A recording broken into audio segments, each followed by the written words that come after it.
So, you know, the ZV-E1, like everybody wants to know about it. Sounds like an amazing camera, 12 megapixels, another, you know, Sony a7S III, only cheaper and not quite as good. You know, the body is not quite as good or whatever, you know, more of a consumer camera than a professional camera, all the stuff, you know.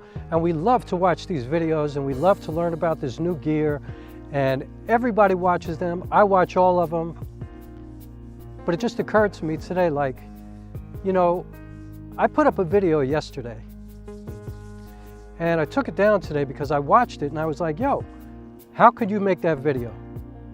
Like, how could you make a video about filmmaking when some kids just got shot up in a school in Tennessee? Like, how could you do that? And you know, I know a lot of people are going to turn off this video now and they're like, I can't stand to talk about it. I don't want to hear about it. Just talk to me about gear. Talk to me about camera gear. Talk to me about music. You know, talk to me about entertainment, performance, you know. But, you know, nah.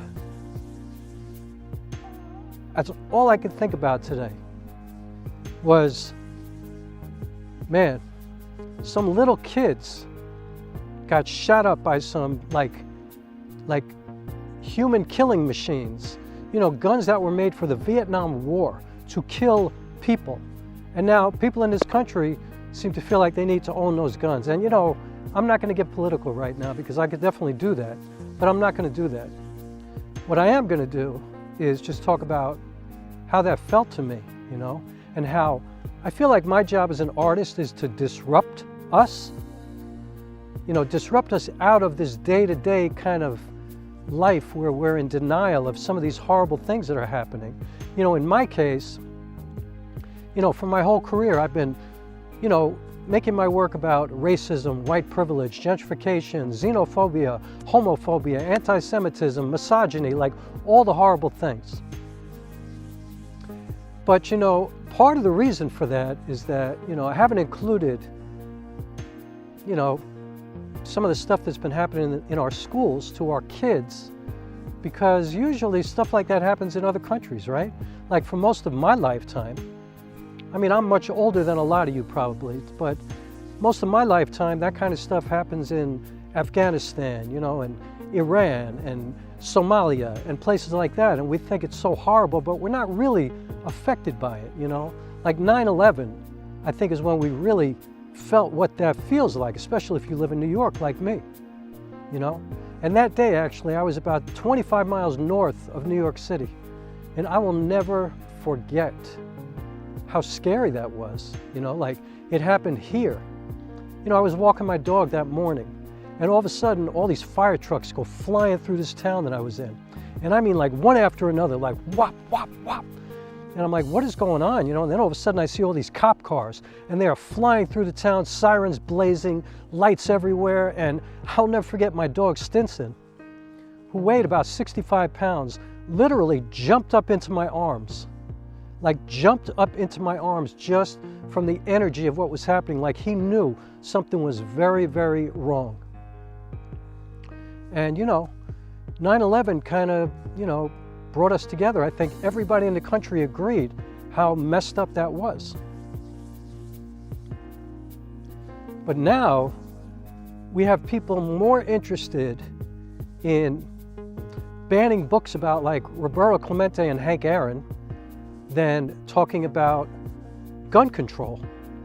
And I don't understand. Like, are you that thirsty for power, that hungry, that power mongering, where you are so completely devoid of empathy that you can't really get to the fact that somebody's daughter or son or brother or best friend or cousin or whatever has been like obliterated by an automatic weapon?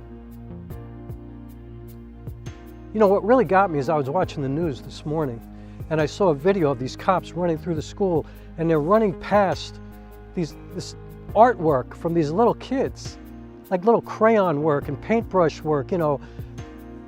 Man, I mean, think about that. I don't even have kids. Do you have kids? Imagine if it's your kid. Like, why do you have to worry about, why do your little kids, why do first graders, kindergarten kids, third graders, fifth graders, why do they have to have live shooter drills? Why are we living in this world? So anyway, the reason I wanted to make this video was because, you know, I'm not here to bring all this negativity, and, you know, I'm not here to, like, you know, just talk about this and not really comment on it. But, you know, I actually think that artists, and I really believe this, and, you know, this might sound, you know, idealistic or trite or whatever, but I'm just telling you how I honestly feel. You know, and I honestly feel like artists are the ones who can make all of this better, you know, more than politicians, more than activists, more than, you know, police, more than teachers, more than everybody. I think artists can do this, because we can take all these difficult things and we can turn them into something beautiful, you know? We can actually take stuff that nobody wants to talk about and turn it into something so magnificent and engaging and entertaining. And we can actually, like, let me tell you an example, like my personal experience. You know, I have a play called Brooklyn Quartet, and it's based on the Sean Bell shooting in 2006 by New York City police officers, where he and his friends were shot at 50 times. 50 times. Not one shot was back at the police officers, but they were shot at 50 times, and Sean Bell was killed. It was his bachelor party at a club. So anyway, this play is based on that story, but actually it's a love story. I created a story about these 4 amazing characters that, you know, people just seem to fall in love with. And, you know, there's some really difficult stuff that goes on in that play, you know? But there are 2 boys, one black and one white, and there's a girl named Esther Alvarez who's Latina, but she's half Jewish, and then there's a ghost or an angel, or, you know, whatever the audience wants to decide that this other character is. And I think the most beautiful thing for me was to walk into this, you know, I consider every theater like a sacred performance space. And, you know, amazing for me to walk into a space and look out in the audience and see a full house of all these people from all over the world, from, you know, different nationalities, and I'm assuming different religions, and, you know, different points of view, like, you know, Democrats, Republicans, liberals, conservatives, black, white, Asian, you know, people from other countries. And yet everybody seemed to always love that play. Everybody, you know, I had Q&As after every show so we could talk about all the stuff that happened in that play. And it was just, it's what I'm most proud of in my artistic career, my creative career. You know, that I feel like I brought people together to talk about these issues, but I created, you know, I took all of these things that are just horrific and turned them into like a bed of wildflowers. You know, I turned them into something beautiful, a love story, a love story. You know, one reviewer called it a beautifully tragic love story, and I thought that was the greatest, you know, the greatest description. And so I think, you know, as an artist, I'm just saying, man, you know, take your camera, when you buy that new ZV-E1, or if you have a A7S III, or in my case, I have the Lumix S5, a Panasonic S5, you know, if you have an iPhone, whatever you create on, take it and try to do something that contributes to us, you know, that makes us better, that makes us think, you know, that brings us together, you know, that makes us want to talk to people who think differently than us. Because I think, you know, at the end of the day, everybody wants the same thing, right? Everybody wants to be safe. Everybody wants to have a home. You know, everybody wants to be fed. Everybody wants to be healthy. You know, everybody wants to be loved, respected. Nobody wants to be dead. You know, nobody wants their children to get shot up. Nobody wants to go to a Tops market and get shot up when you're, you know, shopping for groceries. Nobody wants that, you know? Nobody. So as an artist, you have an incredible opportunity. So I say, take that opportunity. You know, I was teaching a workshop once. I teach these performance and writing workshops, and somebody said to me, why does a play have to be about anything? You know, why can't it just be fun? Why can't it just be, you know, something silly? And, you know, I just thought about it, and I'm like, it can be anything you want it to be, you know?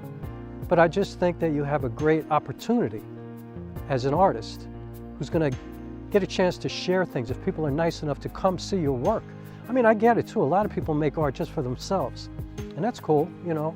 It's healing. I get that. I understand. But for me, the greatest part about it is to share, you know, to bring people together and to create something, you know, meaningful, or create something that perhaps can push us forward to a better place than we're in right now.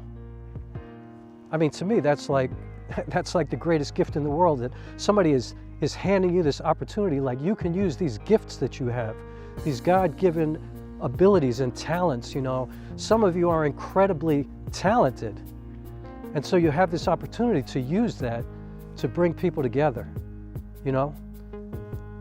So that's all I wanted to say. You know, today I was looking at all these reviews and I was like, is anybody thinking about this? Because I couldn't even work today. You know, I was supposed to shoot a day on my film and I actually canceled it because, I don't know, I just felt like that was like the least I could do for those kids and for those families and, you know, for the people who were directly affected by that. You know, I just didn't feel like working on my movie about my biological father and my search, and you know, it's important, and you know, I'm making work that I hope resonates with other people, but I just felt like this was a greater contribution today to talk about this. And again, I am positive that a ton of people cut this off right at the beginning. And if you're still here now, I greatly appreciate that. And I have so much respect and admiration for you for sitting here and listening to me, a small YouTuber. You know, I have like 360 subscribers or something like that. And, you know, if perchance you wound up here today and you saw this and you stayed here and you listened to this and now you're thinking about it, and now perhaps you're going to take this information and use it for something that contributes to all of us, man, I honor you for that, you know. I thank you for that. I'm grateful for that because, you know, I'm never one who thinks that anybody can change the world with their work. You know what I mean? Nobody could do that. I mean, I'm actually shooting this here, this vast field behind me, to kind of show you that we are all like a speck of sand in this ocean of humanity, right? We're so small. Like, there are so many people on this earth, and there is so much earth, which we're destroying as well, by the way. But I just feel like if you at least intend to do work that moves us forward a little bit, that brings us together somehow, that, you know, brings things up that people don't really want to deal with, that we should deal with, that we need to deal with. It's a matter of life and death. Whether it be kids getting shot up or the environment, we need to talk about it. You know, we need to do this together. So I just think that if everybody does that, then the world will change. Like, think about that. Like, if everybody intends to do work, like if you start every project thinking, how am I going to include everybody in this somehow? And I'll end with this. My first play, Broke Wide Open. You know, it was a memoir piece to a certain extent. I mean, it was also a fictional story, but it was based on my real life. And so it was kind of blurring the lines between a documentary and a fictional, you know, narrative play. It wasn't a film, it was a play. And I was with my director one day, and he said to me, he stopped me in the middle of a rehearsal, and he goes, just remember, even though this play is all about you, until it's all about all of us, it's not a good play. And no greater words have ever been bestowed upon me.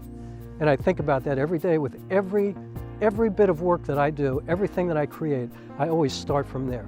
That it ain't about me. It might be about me, technically, or, you know, literally, but at the end of the day, it's about everybody who is nice enough to receive my work once I finish it and get it out to share. If it's not about all of us, if it doesn't resonate with you, it's just like, you know, creative masturbation. It's like worth nothing to me. You know, I don't create work for me. I create it for us. And so, yeah, I dedicate this video to those who were lost the other day and their families. And I hope that somebody takes this and rolls with it. And here's to a better world for all of us.